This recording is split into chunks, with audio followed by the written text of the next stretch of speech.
What's going on, guys? Shane here with Coach PJ. Vince the Anomaly. Bad man, Bubba J. These are your Fight Tips coaches, and today we're going to look at the similarities in footwork between boxing, kickboxing, MMA, and wrestling. Let's take a look. Alright, so first up, we're going to take a look at a floor diagram here, and this is going to help with footwork, it's going to help with foot placement, it's going to help creating angles. So if you look down here, you can see it looks a little intricate, but don't let it scare you. You've probably seen floor diagrams before where it's just a cross or maybe 4 boxes. This one here is just going to help us with 90 degrees, 45 degrees, and 0 degrees, as well as stances. So let's take a look at how you can create one yourself. Okay, so first we're going to take a look at zones or range between me and my opponent. So the length of these lines here, if I'm standing here and my opponent is here, is called range 5. I'm outside of range. I'm too far away to hit my opponent with any strikes unless I step forward or they step towards me.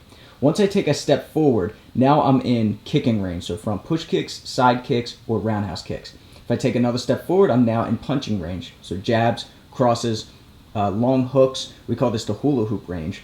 Take one more step forward, now I can work the body, and I can also throw elbows. And take one more step forward, zone 1 is clinching range, hips on hips.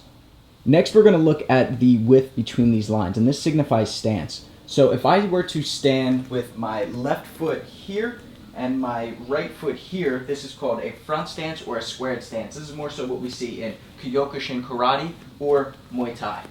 If I put one foot here and one foot here, this is more so of a boxing stance. We call this a linear stance or a neutral stance. If I put both feet on one rail, this is now called a side stance. And this is good for side kicks or spin kicks. Okay, now we're going to take a look at angles. So the black lines here signify different degrees of angles. The first one being 0 degrees, this red line right up the center. You can think of it as hands on the clock between 12 and 6 o'clock. Then we have left and right straight across. This is 90 degrees here. You can think of that as 3 to 9 o'clock. And then we have these 45-degree angles going to the left and going to the right. You can think 10:30 or 1:30. Alright, so now that you understand what you're looking at, you have one laid out on your floor, let's talk about some movements. So the first thing I'm going to show you is how I like to sync up my hands and my feet. Meaning, when I step with my left foot, that's when my left jab should land, be at full extension, okay? We're going to do this from the front stance, so each foot is going to be on the outside rail. Same thing with the right side, right hand, right foot. Left hand, left foot, right hand, right foot. And then I get a nice momentum here going, nice rhythm. It's the same thing going backwards, so my right foot touches the ground as my right hand is fully extended and back. Now, one thing you want to do, or one thing you want to avoid doing, is looking straight down. Maybe in the beginning you're going to need to look down to see if you are in line, but as I said in the beginning, this is just a reference. You don't actually have to be standing directly on the red lines or following the black lines. It's just to make sure that you are properly placing your feet in the right position and you're moving at the correct angle. So it's just a reference point, okay? I can still do the same exact thing out here or follow that black line out here. I don't have to be necessarily standing on top of it. So you want to try to use your peripherals as much as possible, looking forward when you're moving forward and back, when you're creating angles out this way, maybe switching to a side stance or back to that neutral stance or maybe a squared stance, training more for the Muay Thai. So looking down, you can see that you are creating different angles. So let's actually talk about that now. So if I want to create a 45-degree angle, maybe using a diamond step, you can see this diamond formation. So what I'm going to do is literally follow this black line with my rear foot, and then my left foot is going to follow the same path as that black line. Obviously, I'm not standing on it, but I'm still following that same path. From here, I can pivot. Now I'm in a side stance on that single rail, or I can diamond step and then come to more of a neutral stance, stay in the fight with my boxing. I can diamond step again, and then look, I ended up right back onto those rails. I have lateral movements following that 90 degree now, right? I can also just go into a complete side stance and go side to side following this rail. I can cut that angle. I can step. Okay, so there's tons of different options. In Pencak Silat, we follow the triangle path, right? Following this right here. So you can use this for traditional arts as well. Stepping out with my left foot, this one catches up, then comes forward, and then I grab and finish the sweep by completing the triangle. Okay, so now we're going to take it to the next level. Imagine our opponent is still standing at the end of these red lines, but we're going to add an extra element here. So if I start off in zone 5, I'm too far away. I can't hit them with kicks. I definitely can't hit them with punches. I need to close off the distance. One of the best ways to do that is with a tie hop or a fake teep. So we do this to throw a teep I'm going to use that same initial movement to just pull myself forward and get in a little bit closer. So I go here, now I'm close enough to land the elbows. I'm close enough to land the knees, okay? Now we can use these yellow markers to signify two different things. Either they're in the center and I have to create an angle to find an opening, or they're in any one of these trying to create an angle on me and I need to adjust and defend. If they're right in front of me, I can stand right in front and bang, or it's much better to get out of the line of fire, maybe go with an uppercut, a hook to the body, roll out, step with that diamond step, come with the uppercut. I'm creating a nice angle. I can pivot, right? Now I got that 90-degree angle, the black line. Really easy for me to land shots here. They have to turn and adjust. Or imagine that they are the ones creating the angle on me and they're trying to hit me, so I need to adjust accordingly. Let's say I come in now with a pendulum step, but they create an angle out to this side, right? So they evaded the side kick with a linear step just like they're supposed to, but now look at my position of my hips. Squared stance, my hips are facing them. I'm gonna go into more of a tie style knee, maybe an up elbow if I'm close enough. So these are great tools. Like I said, just reference points. You don't always want to look straight down, but these, we talked about Pencak Silat, talked about Muay Thai, talked about Taekwondo. Let's also take a look at some other styles like wrestling, boxing, and MMA. Oftentimes when we're talking about our footwork in wrestling, specifically in wrestling, a little bit in MMA, I usually have guys go on the grid. Now, you can't see the grid right now because there's a lot of lines going on, but they usually think about a grid as in a cross.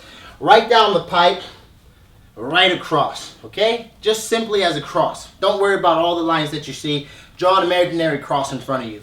You want your foot to be shoulder length apart in the top right corner of the cross or the back left corner of the cross. We rarely are going to have our feet in the same place, in the same crosses at the same time. So never back left and back right. And also, never top left and top right, because you start staggering your feet. You usually want top right corner, back left corner. Only for a split second do you want same corners, just so I can switch, or just so I can maneuver and be quicker. Now, that is fundamentals with the cross footwork and just fundamentals in wrestling.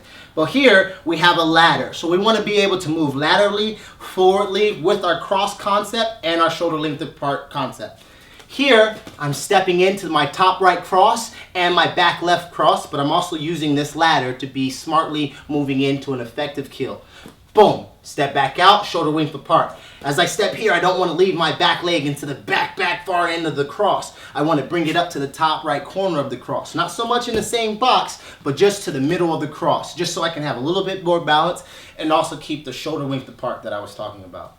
As I move toward my opponent, shoulder length apart, boom, I retreat, I step in, I step out, boom. Now as I go over here, I don't want to come across. As I said, I don't want to stay in the two top left or two top right bottom of the crosses, okay? For this aspect, boom, boom, once I'm about to cross over to the other box of the cross, the top left box, I just switch my feet. Bottom right, top left, right down the middle of the cross, going here, boom, boom, just like that. Once we can understand that drill, then we're moving on to penetration. Oftentimes, our footwork in MMA, our footwork in wrestling, translates to our footwork in striking. Speaking of striking, footwork is essential for all combat sports, but let's look specifically at boxing. Now on the ground, these yellow markers are going to indicate that we are in the pocket. When my lead foot is inside, I'm actually susceptible to punches, so I can get hit. When I'm outside, I'm at a safe range. So this drill is good for helping improve your speed in and out. All I'm going to do is bounce nice and light on the balls of my feet. I'm going to lead in, out, in, out. Now what I'm doing is actually developing my range, developing that footwork, and getting better at the pattern. Once you feel comfortable here, you can then add the jab.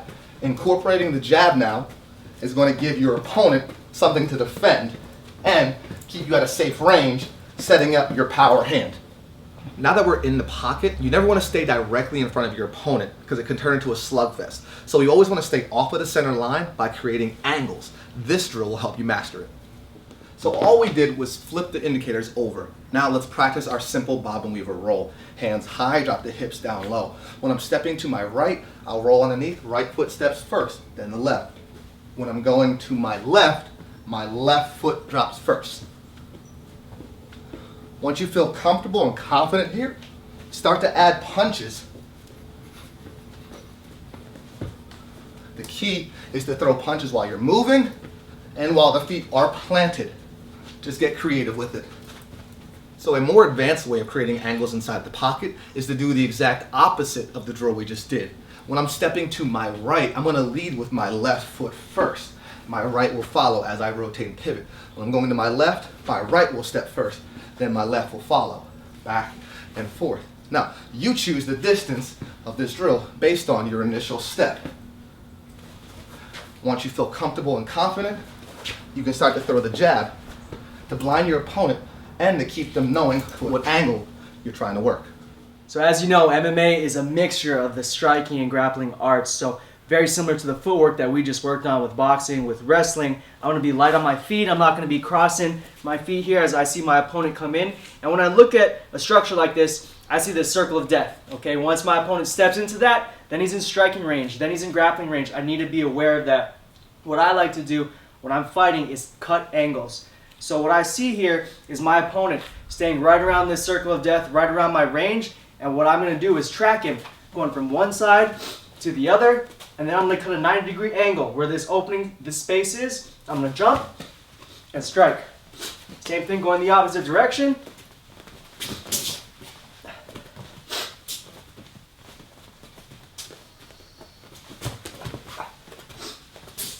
Just cut our 90 degrees and take to the outside. All right, guys, thanks for watching. So if you have any questions based on footwork, leave them down in the comment section below, and we'll get back to you. Be sure to follow all the coaches. Links are in the description below to their Instagram profile pages.